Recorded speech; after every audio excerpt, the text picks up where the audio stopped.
you doing today, buddy? 2 p.m. Pacific time. Lucky. Dude, I'd love to be in Pacific time right now. I know, but here we go, guys. We got a jam-packed day. I got a semi-formal. Got to go tonight. Had a great day. Let's continue powering through this. Tomorrow we got Argentina. We got a chance to head to the quarterfinals and knock on wood.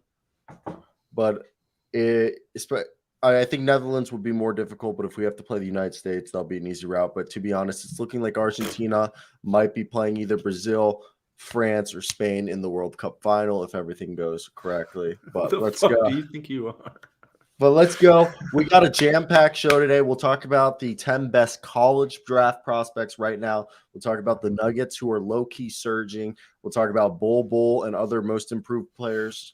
Devin Vassell, who's been an X Factor, Wizards, and we're going to start today's show off with a bunch of trade news. Not going to spend a lot of time talking on it, probably 2 minutes on each one.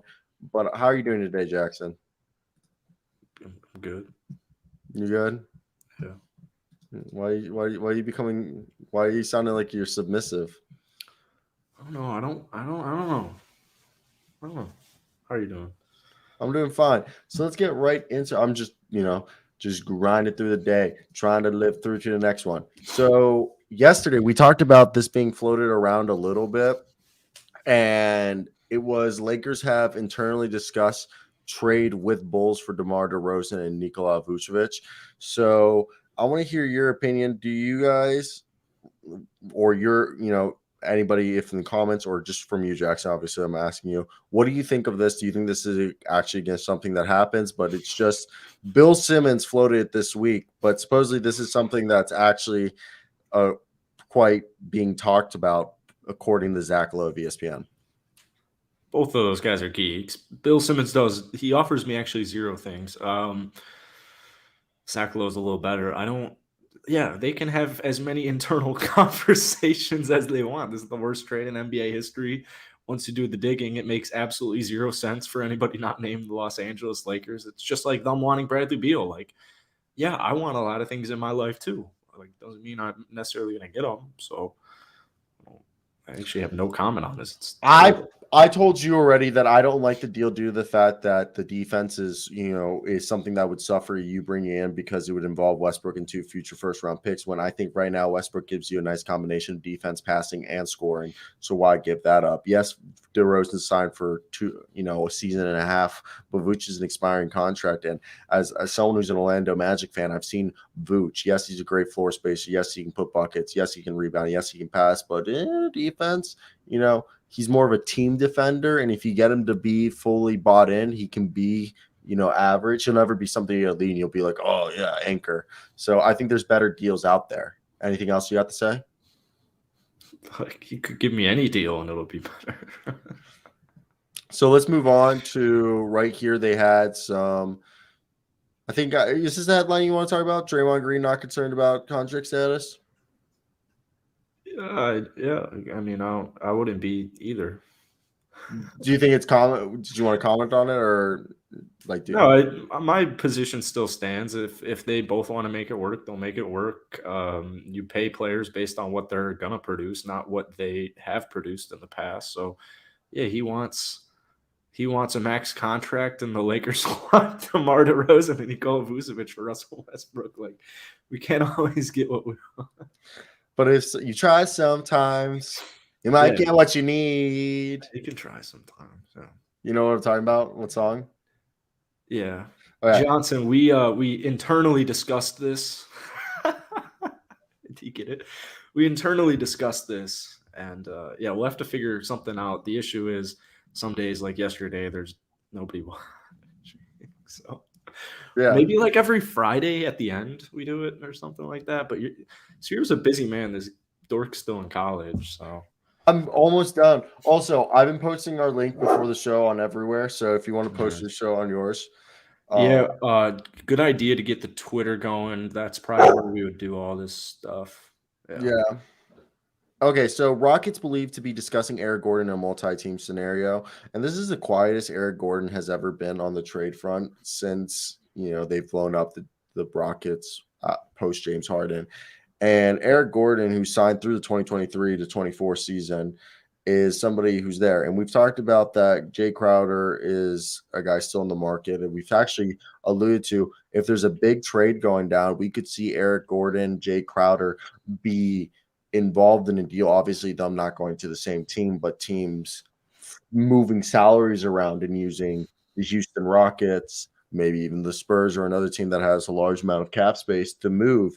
And Zach Lowe said on his podcast, allegedly it was a 3-team deal. There was a close deal that involved Jay Crowder and Eric Gordon a few weeks back. And that's supposedly something to keep an eye on.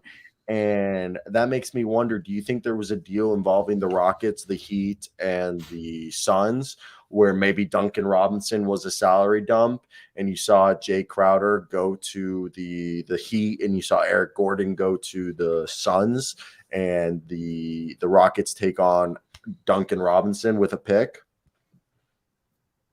Yeah, I'd like to say no, but yeah, I guess that deal was ready to go, or there was some deal ready to go with Eric Gordon in it. I mean, that's just me doing quick analysis of what this information said, that it was a Jay Crowder, Eric Gordon 3-team trade. My thought, Heat obviously, and Rockets were there, and the Suns, and you were sending Robinson was the only way that contract would work. And that obviously Suns have been interested to Boyan and every other player. So Eric Gordon to Suns makes so much sense. Jay Crowder to the Heat makes so much sense. Player that could only make that work is Duncan Robinson. Put a pick with it. Seems like that could entice the Rockets.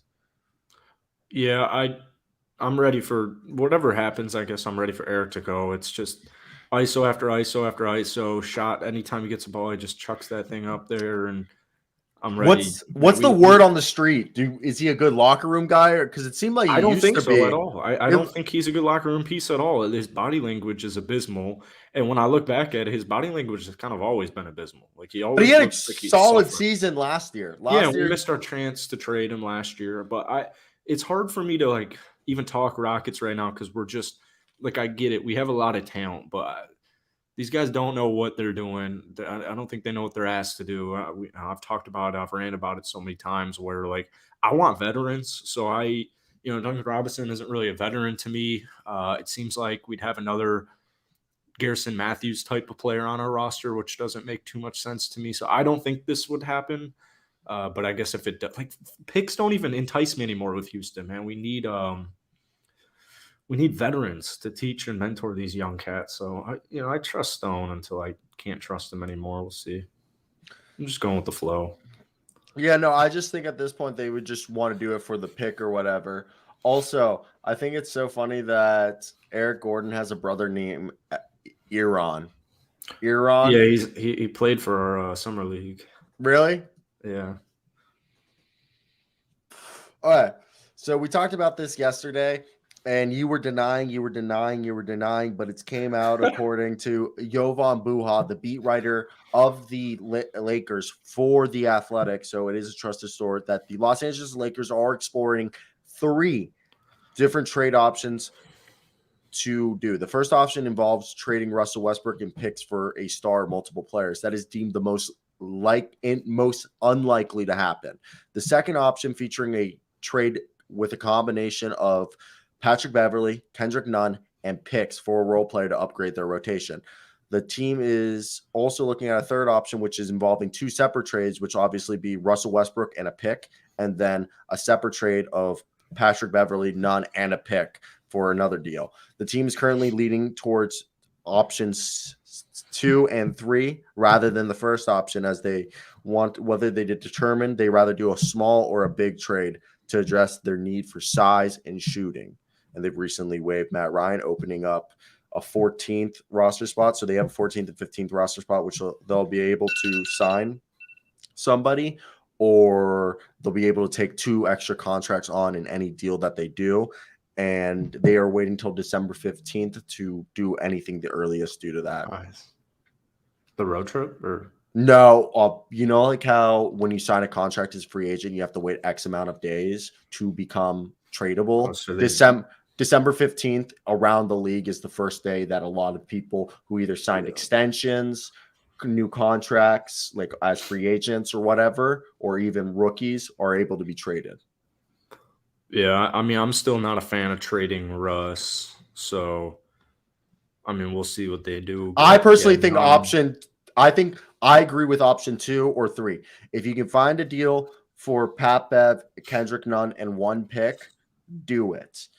Now, if you find a deal that you like, that it's Patrick Bev, Kendrick Nunn, and a pick, but then you also find a deal that you could just do Russell Westbrook and a pick, and you're thinking, hey, we can bring back like 7 players with these 2 deals, and you think it's going to help, sure. But I'd rather go with option 2 where you just trade 2 players. It's $20 million you can trade back. So if you trade Kendrick Nunn and Pat Bev, we were saying $18 million yesterday. Officially, you can take back $20 million with that deal.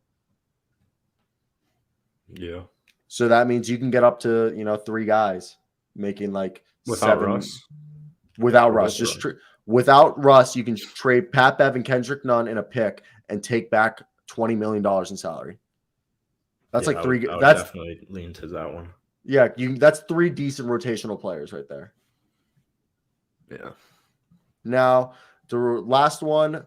So the Brooklyn Nets have recently touched base with the Atlanta Hawks over John Collins. John Collins is about to miss at least 2 weeks with a sprained ankle, and from what I've gathered is that it's potentially possible that, we've heard the Jazz have offered Kelly Olynyk and Malik Beasley for John Collins. I do not know if a pick is involved. I assume there's have to be at least a pick, but that's me also overvaluing, and I've been told I overvalue John Collins. And the Nets, I assume they would have to be offering a package of either Seth Curry or Joe Harris for John Collins, unless they'd be willing to trade Nick Claxton. But I don't know if the Hawks would even want Claxton, but it also have to include other players. So Jazz and Nets are interested in John Collins. Thoughts on that? I know you're not on the same boat with me as John Collins. I think John Collins is a fantastic basketball player who, if you came in the mid 2000s, he'd be an all-star regularly. It's just his skill set isn't being utilized to its fullest potential in Atlanta. Yeah, I think he's a fourth option. I'd take Jeremy Grant over him in a heartbeat, but if he were to go to the Nets, man, that would be awesome. I don't know what Atlanta would really be getting, because if the Jazz are in it too, like Kelly Olynyk and Malik Beasley is a better deal than whatever the Nets can offer, in my mind. those are fine. Going to Atlanta? Yeah, Kelly Olynyk, Malik Beasley, and a pick for John Collins is what I've heard. That works out. I think Joe Harris and Seth Curry aren't. Yeah, for Atlanta a little bit. It's $24 million, I believe, that you have to get for John Collins. I believe it's like 23.5 he's making. I'll check in a second to verify that claim, but he's making this season 23.5. Yeah, so $24 million about what you got to do. And looking at the roster, would they trade? Like, I personally, if I was Atlanta, I would like to do this deal: Royce O'Neal, Nick Claxton, and send me Patty Mills. For and what? a pick. Send me Royce O'Neal, Nick Claxton, Patty Mills, and a pick for John Collins. That's it? All I get is John Collins? Yeah. I'm probably all set. That's what I'm saying. But that's you can have Joe Harris and Royce O'Neal in a pick. Nah, I don't want that contract for all that. I don't want that second year of that deal. I'd rather take on Claxton, because that'll allow me to move on from Capella, with Onyeka and Claxton being the guy, and Claxton went to Georgia in college, and then Royce O'Neal would help, alleviate the loss of John Collins, and then Patty Mills would give me a backup point guard with Aaron Holiday. Yeah, you can have those. You can have Royce O'Neal. I'll give you Royce O'Neal for pretty much whatever you want at this point. Royce O'Neal's been solid. Not really. Why would you want Capella, Okongwu, and Clax on the same roster? What does that do for you? Because that way, potentially, you can move on from Capella during the deadline and get yourself even more shooting, or you can try to start getting Okongwu to run power forward, and you run Claxton and Capella at center, and Okongwu, you start hoping that he starts taking a bit more threes. Yeah, it's a big gamble, man. I don't know if the issue with trades is teams are, you prep for the whole year essentially, and it's like you kind of would have to learn new things. Also, Kongu lied. He said he was going to start shooting threes this year. I think he's taken like 1 3. I'm actually really liking Clint recently, so I don't really like. It's not a bad trade, but I don't. If I'm so, I don't know. I don't think Memphis would do that. I mean, they would have to. They would. Okay, so if Memphis wanted John Collins, it'd be because they were moving on from Steven Adams. Yeah, that'd be interesting. But they wouldn't do it because they'd only trade for. And they also have Santi Aldama, who they really like. So they wouldn't do it because their future in their eyes is Santi Aldama and Jaren Jackson and Brandon Clark. And I don't see that happening. I'd like it. I think they would do it, but I think John Collins fits Memphis perfectly. I don't think that Steven Adams really holds too much value. It's kind of similarly to Clint. They're essentially Steven Adams, as we saw last year, is unplayable in the playoffs. I know. So like the only way I see that deal happening is it would have to be like Dylan Brooks, Danny Green, Santi Aldama, and at least 1 pick. Because Danny Green's injured, so that would be just for salary filler. Then you'd have to send Dylan Brooks, who's an expiring contract, gives them a wing. You have to give up Santi Aldama, because it would become a logjam with minutes. And Santi Aldama could act as 1 first-round pick because he still has 2 years plus the qualifying offer and like restricted free agency and bird rights. And then an additional unprotected first-round pick. Which I think that's not a bad deal if you give up for John Collins, Dylan Brooks, Danny Green, 2 expiring contracts, Santi Aldama, which gives you a power forward who fits what the Hawks want to do, space the floor, pass the ball, play defense, and another first-round pick. Honestly, not a bad, because then they could go Jaren Jackson, John Collins. But who's playing the 3? Zaire Williams, Desmond Bane, John Conchar. They have also Jake LaRavia if they wanted to go small. They also have they have a few options that they can go right there. It's not like do or die. I think the way Memphis, I agree with Double J. I think the way it depends on how they view their team, because I wouldn't. That's a win now move.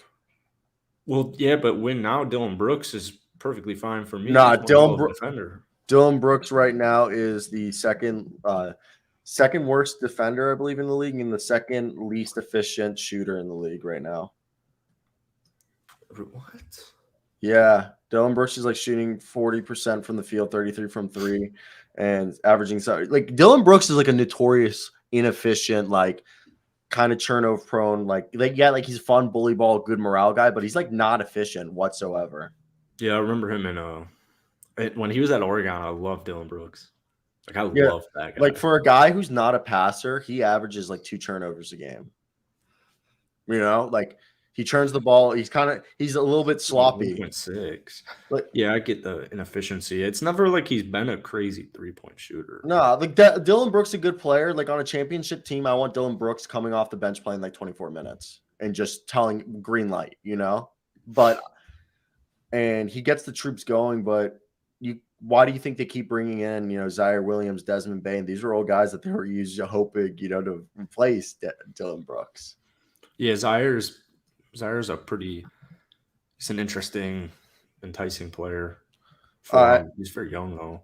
So let's move on to a little thing I saw on The Athletic, and that is about draft prospects. And I just thought we'll run through this one. It's really because I know you watch a little bit of college basketball and zero college basketball. I thought you pay attention a little bit. I haven't watched a single college basketball game. All right, so this came out by John Hollinger, and it's 10 returning NCAA players who caught his eye for the NBA draft. I'll probably actually be making a video on this very soon. And the first one is Chris Murray, who's actually the twin brother of Keegan Murray, and he didn't play much last year, but this year he's playing, and he's basically doing everything the same thing that Keegan Murray did, except that he's left-handed. And let's go. Yeah, and he has the same natural scoring instinct, soft touch, looks like Tobias Harris, looking like a pro caliber forward. Yes, he's 23 years old, so that might keep him from going in the lottery, but he's definitely somebody to be keeping an eye out for, who could be an instant impact player for a team that drafts in the 20s.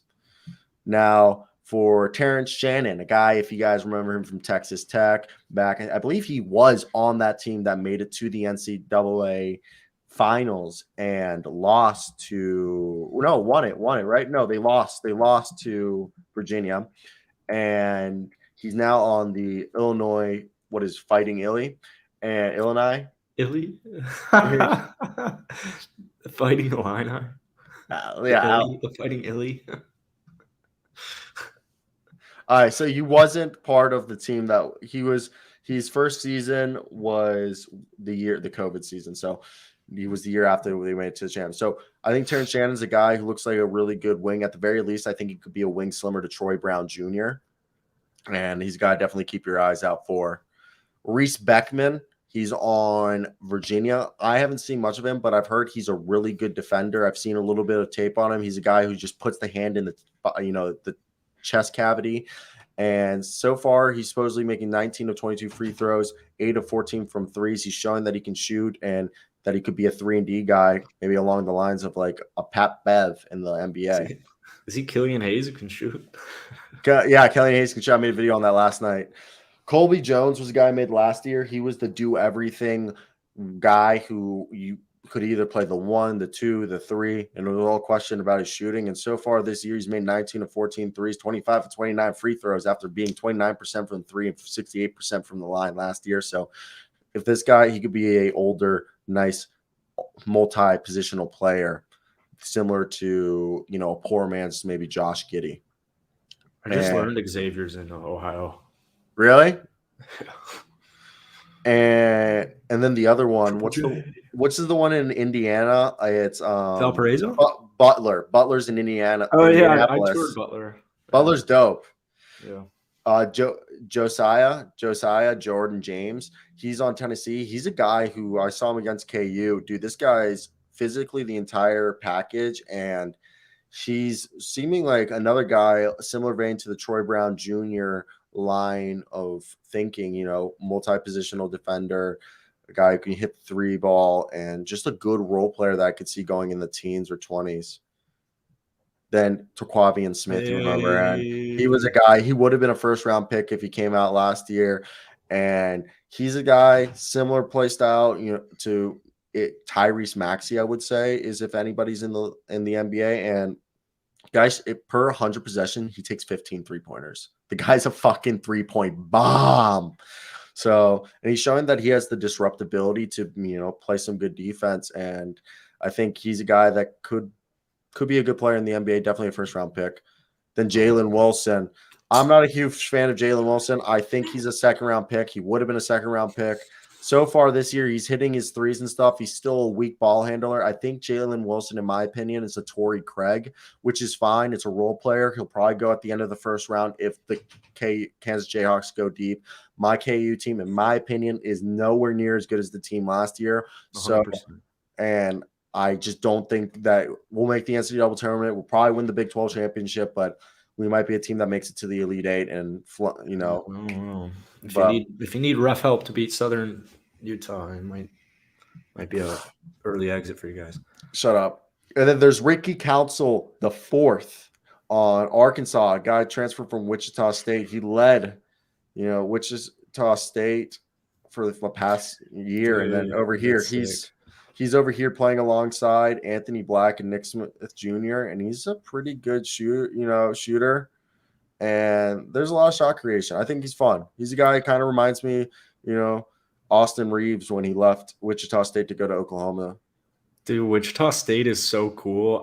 One time I was in Mexico and they had a tournament at our resort, and Wichita State was there, and I remember being at the breakfast buffet one day, and there was Wichita State players all around me. I was so young. What up, CD? Yeah, no, dude. Wichita State's cool. They got a nice facility, surprisingly, for a small school in the middle of Wichita, Kansas. Coleman Hawks, another Illinois guy, 6'10" junior. He looks like a guy who could be similar to a poor man 3-and-D, like Jabari Smith. Check this guy out. A little clip.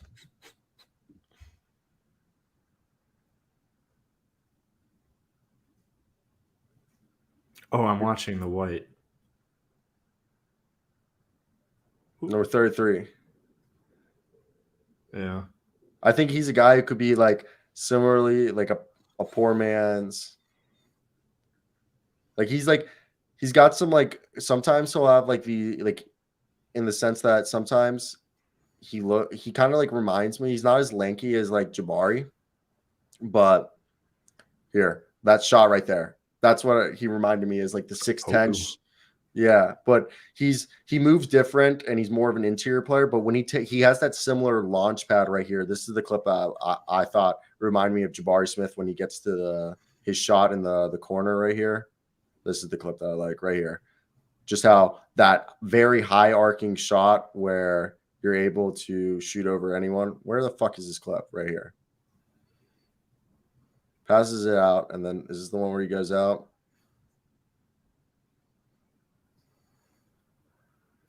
Jesus fucking Christ. One of these clips in the earlier. Yeah. You know what I was saying. He had one of those clips, but we're done. We're done with this. Let's move over to the Denver Nuggets. Oof. Oh, wow. We actually are talking Nuggies. The best team in basketball. I saw a YouTube video. Someone titled their video that. Really? Mm-hmm. I stick away from watching other people's NBA videos. Yeah, I didn't click on it. I like getting inspiration for titles, and I actually don't know why. So I don't watch too many Nugget content on YouTube. I try to make I have a lot of Nugget content. Making Nugget content is awesome, but I don't watch too many. All right, so we got Denver Nuggets right here, and they've been playing a lot better over the last few games. Okay, I think this is a team that quietly has just been getting better and better. It's also Jamal Murray, and people are going to be like, well, Nikola Jokic's numbers are down from 27 to 22 points per game. Well, yeah, because he's got his two best scorers next to him back, so he's got to share the ball. He spent the last 2 years carrying the team on his back, and I want to say right now, yes, Jamal Murray's scoring 18 points a night so far for the season. But over the last games, you can tell he's starting to get his legs back under him. Over the last 7 games, to be exact, 39.5% from 3, 45 from the field, 21 points per night. Okay, a steal, 6 assists, and 4 rebounds. He's getting those sea legs back underneath him. And then you got yourself 16.5 from Michael Porter Jr., 16 from Eric Gordon, 15 from Bones Highland, 11 from Bruce Brown. Oh, baby. This team's getting better. And also, over the last 6 games, yes, Michael Porter Jr.'s numbers have gone down, but it was also because he was like having a heel injury. What do you think of these Denver Nuggets, who are currently, I believe, 14-7, first in the Northwest and creeping towards the top of the Western Conference? Yeah, very fun team to watch. I mean, we were high on Bruce Brown, KCP, great additions. DeAndre Jordan's looked awesome. It was fun watching them the last couple of nights because they played my Rockets and just embarrassed us in every facet of basketball. You know my thoughts. It seems like Boris is a Nugget fan, so I don't even really want to get into it. But, DJ has looked – I mean, his career is resurging right now. Their defense is not quite good, and we'll see, man, because if they play Golden State in anywhere in the playoffs, they are going to completely go at Nikola Jokic. So we'll see. Any team actually will. I think the whole thing with this team, okay, first off, I think DeAndre Jordan hasn't been great. Okay, he had a couple good games to start the year, but I think DeAndre Jordan kind of has fallen off again. But this is a team that I think just watching them, they have talent, they have skills. Okay, just looking at the PER, I mean, DeAndre Jordan is posting a league average, but from Bruce Brown, Michael Porter Jr., Bones Highland, Jamal Murray, Aaron Gordon, Nikola Jokic, they're playing fantastic. They're getting actually solid minutes from Vlatko Cancar at points. Contavious Caldwell-Pope has, I wouldn't say been a disappointment, but I think they were expecting a bit more from Contavious Caldwell-Pope this year. A guy's averaging 11 points a night. Yes, he's averaging a steal and a half, but he's been a bit quieter than he thought. But again, he's also been regressed to like the 5th scoring role compared to last year. That's what he is. I know, but last year with dog shit, desperate Washington Wizards. He was averaging like 13. Points. All right, but yeah, you're right. 50% from downtown on 5 shut up. Yes, he's shooting 50%. All right, I'm saying let me rephrase it. He hasn't been a disappointment because he's scoring more than he did with the Lakers when he won a championship. I just thought Contavious Caldwell-Pope would have been, what Bones Highland is scoring, or Aaron Gordon. I thought I thought he was going to be the fourth option. To be honest, I didn't think he was going to be like the fifth or sixth option, which is good. Like that shows how deep they are. That he, Bruce Brown, his slashing ability is getting him so many points. You got Bones Highland, who's coming off being their sixth man, and he took the jump because they kept their Schmeth just in case that Bones Highland didn't take the jump. Aaron Gordon's playing some of the best basketball of his career. Michael Porter Jr. and Jamal Murray are back. That's awesome. And then you also got Jeff Green coming in for like 20 minutes a night, giving you 8 points. And you got Vlatko Chanchar with solid minutes. I personally think Zeke Nnaji should replace DeAndre Jordan in there. And it's crazy that still Christian Brown, this team is so deep that Christian Brown, who's been solid in the minutes that he's played, doesn't even get many, barely gets 13 minutes a night. And Devon Reed, who's even a solid player for them last year, who was fantastic and a great find for them, is barely getting in minutes. And I think the Denver Nuggets are one of the deepest teams in the NBA. Yeah, I don't like that KCP slander. You're playing with Aaron Gordon, Nikola Jokic, Michael Porter Jr., Jamal Murray. So, Jay Johnson, they do have that guy. It's Nikola Jokic. But I think what you're saying is, can we trust Jamal Murray and Michael Porter Jr. for when in the playoffs teams are double teaming and blitzing Jokic and forcing his teammates to pick up the slack because he's being basically blitzed all game?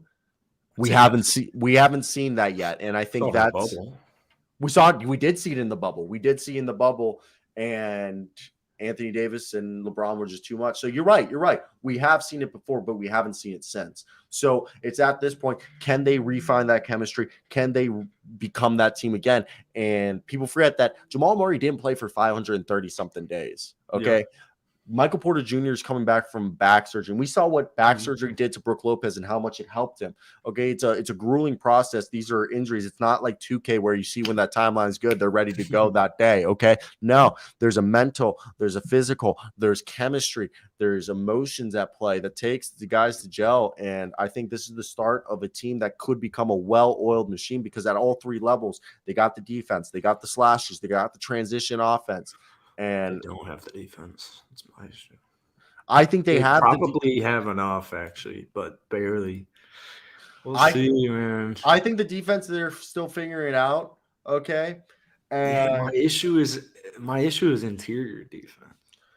Yeah, but the thing is playoff basketball interior defense has not been what was needed. It's been this team is built for the playoffs. Regular season, yes, and you saying interior defense is a shot at Nikola Jokic, who's a better defender than people give him credit for. I'm not saying he's good, but I disagree with that. But I will take, and you thought this was so crazy, you probably still do. I will take a healthy Anthony Davis over a healthy Nikola Jokic any day of the week. And I'm not trying to diss Jokic. It's just once we get into the playoffs, man, I'll send you game tape from Golden State, and I will force your eyes to watch it. Otherwise, a computer virus will infect your. But the thing is I'm telling you, in the playoffs, okay, you'll have the defense. You have Jokic. They did it last year. Shut up, but this year they'll be healthy, and you'll have Porter and Aaron Gordon. Oh, great! I have Michael Porter Jr. to play defense. Yes, but if you get him in the right, Michael Porter Jr. is a great shot blocker. Aaron Gordon's a guy who can play inside. You got Porter at small forward, who's massive. You got Aaron Gordon at power forward. You got Jokic at center, who's a better defender than people think. Then you got yourself out on the perimeter, either Contavious Caldwell-Pope or Bruce Brown, the two great defenders. And then you got yourself Jamal Murray, who when he tries, he's all right. Or you can even run Contavious Caldwell-Pope, Bruce Brown, Nikola Jokic, Michael Porter Jr., and Aaron Gordon. Or you can just take out Jamal Murray and Michael Porter Jr., and you can run. Yeah, listen to this. Contavious Caldwell-Pope, Bruce Brown, Nikola Jokic, Aaron Gordon, and then the last piece right there, Bo on top, either Jeff Green, if you wanted to, because Jeff Green can, play defense, or you can run yourself. Obviously, you would never do that. Either Christian Brown or Devon Reed in there, because those are two good defenders. You can go. They have lineups where they can go all defense. Okay, yeah, but then Nikola Jokic is out. I guess I just think No, you could do old defense lineups with Jokic as the center and take out Murray and Porter. But you know who would pick that team apart? And I hate this team. The Phoenix Suns would pick them apart. Chris Paul and DeAndre Ayton would pick them apart. I agree. But I think they have the guys to shut down Chris Paul, Mikal Bridges, and Devin Booker with Bruce Brown, Contavious Caldwell Pope, and Aaron Gordon. And then you have Jokic, Jamal Murray, and Porter for scoring. Shout out to all 11 people watching. Like and subscribe, boys. But I do think this is a deep ass Nuggets team. Yeah, I know I agree. The biggest concern is interior defense and rebounding. Like this team, I mean, on paper, they're a good rebounding team. They got Jokic averaging 10. You got Gordon, Jordan, and Porter averaging 6, and Bruce averaging 5 and 4. But once you play some teams with, physical boys, like DeAndre Ayton, when he's in his mind, that's a guy who's averaging like. Yeah. I understand that concern. Yes, the physicality and size. Now, let's move on to most. Do you have anything else you wanted to say? Yeah, I mean, just on paper, they're one of the deepest teams in the entire league. We'll see. I'm excited for the playoffs, and it's not even Christmas, so it's always fun. I agree. So I think right now there's a player in the NBA that people have been shocked by, and arguably he's low-key dark horse for most improved player of the year. I think you would agree. And he's somebody that we both said that he had washed out, that he wasn't, necessarily, because going to the University of Kansas, I knew a bunch of people went to Bishop Miege, which is a private school that he supposedly went for like 6 months, and then allegedly he left. But a lot of people who went there say he was kicked out because he never did his schoolwork, and he was found ineligible to play and stuff like that, a whole mess. And they just said he was kind of like just cocky, like entitled, And so that led me to believe that maybe the reason why he wasn't having success early on was he wasn't humbled or modest, and he wasn't putting in the work. But it really just seemed like now, and also with the Nuggets, they could only play him at center if they're playing his own defense. While now with the Orlando Magic, he's being employed more as a wing and being used out in the perimeter. And he is a shot blocking menace. He comes in, shoots over anybody. I know sometimes it isn't pretty. It's not pretty all the time, but God, does the kid have a motor on him? What's your thoughts on Bol Bol so far this season? I'm very happy he's doing what he's doing. I noticed it right away, picked him up in fantasy. He's been just awesome. He might be a fantasy most improved. I don't think he's he's definitely in the race for most improved, but I think he's a mention.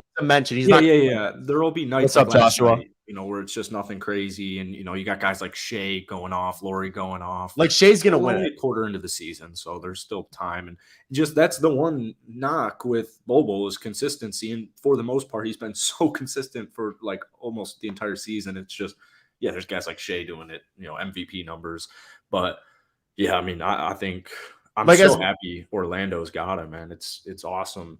Yeah, he was very glad he got another run.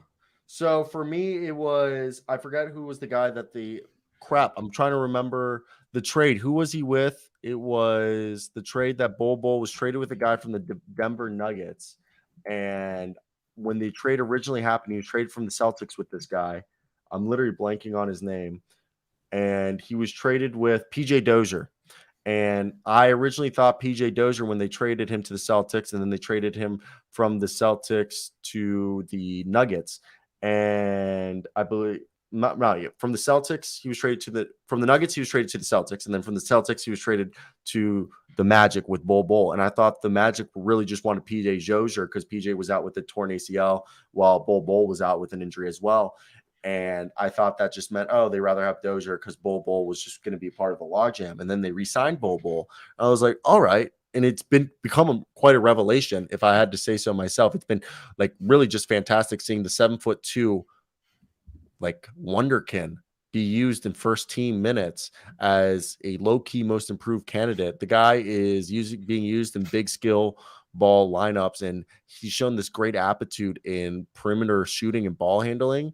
And it's crazy to think about how well he's been playing for a guy who only had 328 minutes played before this season in his first 3 years. And I just think he's a guy that we signed, thankfully, I believe, to a multi-year deal, and it has looked rather impressive. And it's been super fun to see. And so far on the season, he's averaging 13 points a night and 60% from the field, 8 rebounds. Like he's putting up stats that we thought Bol Bol was going to be at least having after we gave him money. Shooting 41% from 3-on-2 attempts a night, blocking 2 blocks a night. Okay. And only having 1.5 fouls a game. Isn't that crazy? His rookie season, when he played only 12 minutes a night, he averaged 1.6 fouls. And now he's playing 27 minutes a night and averaging less fouls. Like, that's how much he's grown. Yeah, Orlando's got a really nice, interesting lineup with him out there just in general. I think I was never quite sold on Mo Bamba. That's kind of looking like a not swing and a miss. I don't know if that's the right word, but very happy for Bol Bol. And, Orlando's looking up. I think Orlando's going to end the season really strongly. Cole Anthony's back. Markelle Fultz looked great in his return. And it's just the start, man.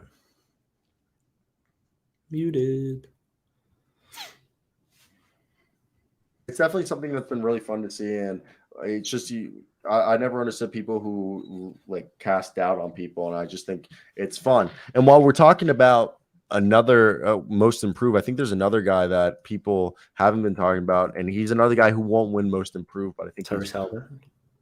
I mean, that's a great guess on who I was going to bring up, but I was going to say it's because he's on a bad team and people aren't talking about, but this guy has been one of every single season he's gotten and like he's been getting better, and that is Devin Vassell. You said it earlier. I don't even. Yeah, and Devin Vassell, I think every single season he's quietly been getting better, and Florida State just knows, and he's just been getting better every single season. And I think that's just a part of their success due to the fact that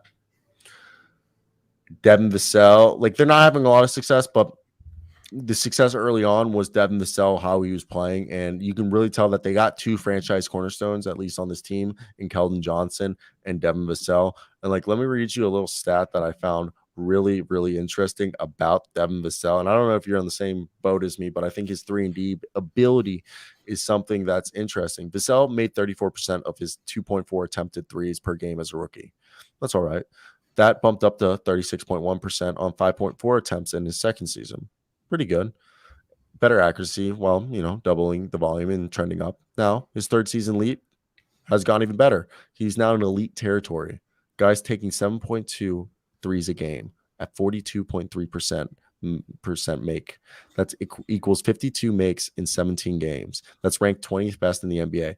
This is a huge development because he's one of the best, best 3-and-D guys, up and coming 3-and-D guys in the league, I think. What is your thoughts on Devin Vassell? Are you in the same boat with me or no?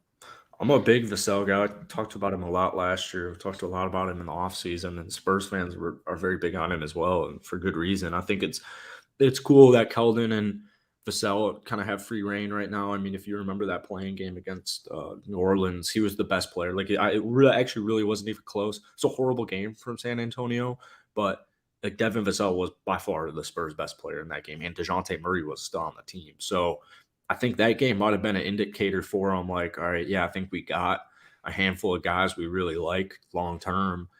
Let's, maybe tank's the wrong word, but let's, have a season where we continue to evaluate. We give the keys to Keldon, we give the keys to Vassell, throw him out there with Trey, at the time Primo. So I'm very, very big on Devin Vassell. I love Florida State sports, actually. So, are you a Seminoles fan? No. When I lived in Florida, I was a Hurricanes fan because everyone where I live was either a Seminoles or a Gators fan. Chomp. But I hate Gators fans not hate. I don't like Florida now that I live here because Nick's a big Gator guy. The Swamp. Yeah, which it was really cool. No, I think I think the U's better. I'm sure it is. But I think season. Yeah, I think Devin Vassell has been awesome, and it's been really fun to watch, and it's really been a revelation to see them play. So let's move on to the next thing, and that is we'll talk about a team that, first off, Have you seen Jordan Goodwin, who's been filling in for DeLon Wright like crazy well? And it's actually been like really fun to watch. But really, no, this is a Washington Wizards squad it's interesting. It's interesting because some nights they look good, like they look really solid. And then other nights you're left wondering, is this a team that's it? what? Is this it? Yeah. That's like legit. Like sometimes I watch this, I'm like, holy crap, Kristaps Porzingis, Bradley Beal, and Kyle Kuzma. That's a good big three. Like you got potentially 3 all-stars right there.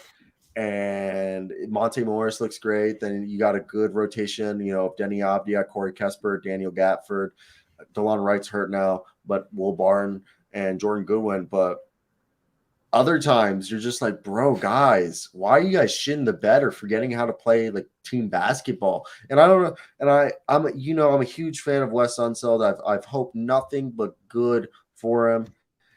And I don't know, man. What are your thoughts? What are your thoughts on the Washington Wizards? This is a team that right now is in the NBA standings. They stand. Give me what? I believe, right? Aren't they? Oh, I think they're 11-11.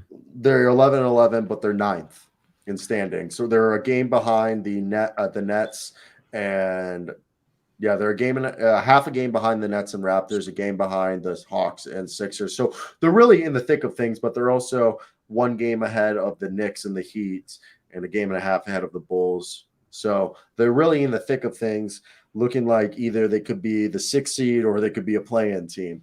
And that's the big thing. That's what they look like. They look like a team that's either going to be a 5th or 6th team on some nights, and then other nights are like, oh shit, are you guys about to be the 10th seed?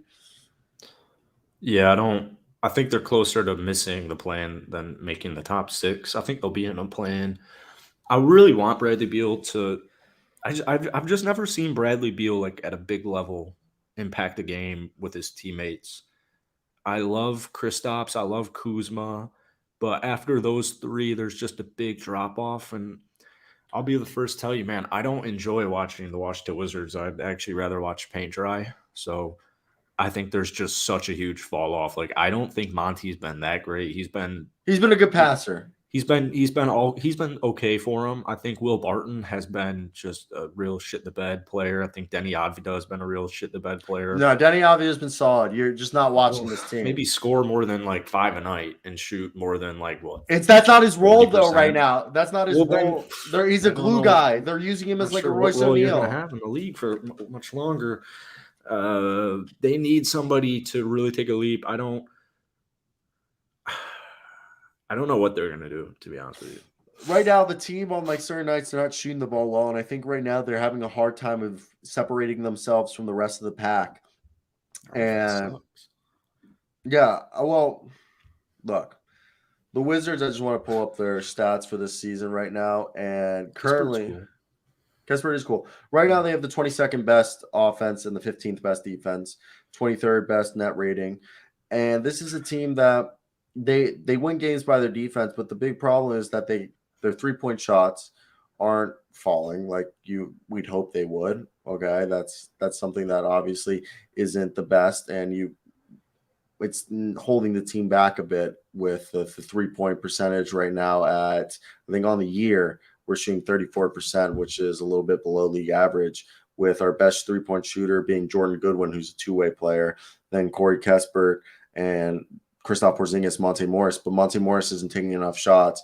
Bradley Beal shooting at 36, but besides that, Rui Hachimura, Will Barton, Kyle Kuzma, and Denny Avdia and DeLon Wright, guys who should be hitting more threes, aren't hitting their threes. So that is, cause for concerns. But I just think we need I also think there's like a lot of new players, and there's still time for us to get chemistry, and some people have missed injury. I think this is a team that also could start to surge. I think they're going to go, like I said, more downhill before they go uphill. But I guess the long term doesn't look too great. They got Kristaps on one of like the most finesse deals of all time that I've seen. I genuinely think it's just because Luka Doncic could not play with Kristaps Porzingis. He just can't have another guy on his team like that. But I hope I'm wrong with that. They really did get Christopher. Like they were so lucky that they turned a shit. Like they fucked up with the Spencer Dinwiddie, Montrezl Harrell deals, and they somehow were able to flip that. They were able to flip Spencer Dinwiddie, and who else was it? Spencer Dinwiddie and Bertans. Bertans Dinwiddie in like a second or something. Yeah, they were able to one of the worst contracts in Davis Bertans and Spencer Dinwiddie and a second round pick into Kristaps Porzingis. I think that's one of the best deals ever. Dinwiddie's a good player, but I just think that benefited Washington so much. So, like, without that trade having gone through, I don't know what Washington would be doing right now. Oh, they'd be tanking. Bradley Beal wouldn't have resigned. Yeah, I look at Washington as one of those teams. I don't think they know what they're doing in the draft. I said from day one, John Davis sucks at basketball, and it's just coming true as the days progress. And as a Midwesterner with several family members, alma mater, Wisconsin, like I don't want Johnny Davis to be a bust, but I don't think he's a good basketball player. So he has not been great. We'll see. We'll see. It's not been great. I know. It's not been great at all for Johnny Davis. So yeah, I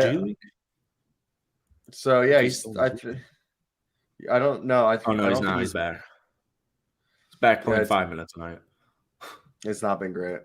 It hasn't been great. But let's move on to something a little bit better, something that we like to play when it's this game has not treated me nicely recently. Really? I don't know. When was the last one I got right? I feel like it was over. Alrighty. You know what time it is. It's that time for that game. We should remix this beat and like put in the lyrics, like Maybach music. What's up, Vic? And what's up, Josh? What up, Vic? What's up, guys? Hope you're doing good too, Vic. Interesting ears. Chris Paul? Nah. Wow. I'm waiting for your daily throwing Greg Brown Jr. or the third. Yeah, I know. An hour later. I never do Greg Brown. I think that looks like Isaiah Thomas, but it's not. He's not in the league. So. All right, so Al Horford's a good guess. Dude, that guy's got like the wackest ears on the planet. I was thinking Al Horford for a second. It's not Al Horford. It's in the West. He's lower than 6'9", and he's a forward. I think he plays for the Dallas Mavericks or the Portland Trail Blazers. I don't know who would be on the Portland Trail Blazers. Yeah, right. That just looks so much like Al Horford. Chris Paul's younger than 36, and it's not Chris Paul. Who's got like elf ears like that? Like Mikal Bridges? We already got Christian Wood last week. We actually didn't get Christian, or did we? Yeah, I think we got him. Yeah, did we? Yeah, we got the last guess. We've never I'll go Damian Lillard. Or wait, no, that means he. Yeah, fuck, it's a bad guess. Younger, so he's like 31 or 30, and he's not there. Let's.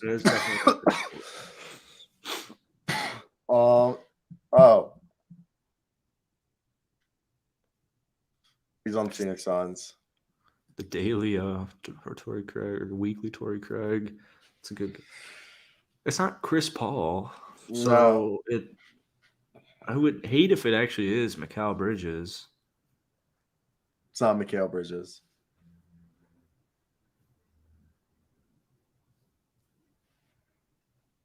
I'm not checking it out. Isn't Bismack really old? Why do I feel like Bismack's actually kind of young? Let's go Bismack. Bismack's a good guess. That might have been my next he's guess. Sleepy Yeah, young. that was my guess. Bismack was my guess. 30. There you go. There you go. I thought he is sneaky young. 30? Dude, you didn't, and he's been in the league for like 10 years. Bismack Been in the league Biyombo for like 20 years. You remember when he had that season with he was drafted in 2011, 7th overall. You remember that season? Look at this season in Toronto where 2011, I was in middle school. Dude, and he played for Charlotte twice. Look at this. Toronto, that year where he was like Dikembe Mutombo 2.0, 1.4 blocks in 25 minutes a night, grabbing 9.4 rebounds and 6 points a night. Guy was a fucking beast. Bismack, and he was shooting like 58% from the field. Bismack was just breathing. Yeah, also, he's a guy who's so valuable outside of stats. He went to Charlotte, then he ended up in Toronto, and Toronto was like, we're not going to pay you. So Orlando gave him a fat deal. Listen to this, okay? Fat deal. Orlando was like, okay, here's a 4-year, $72 million deal after he had that insane block. And then after once... Was that the year where the salaries flipped? Yeah, when the salaries flipped, they gave him 4 years, $72 million. And then he spent 1 year and they were like, how about no? And then they traded him back to Charlotte. So Charlotte let him walk. He played 1 year in Toronto, 1 year in Orlando, and then returned. He's been so good for Phoenix. He's been solid. I mean, Jock Landale replaced him. It's a mistake. You're a mistake. Maybe, but I don't think so.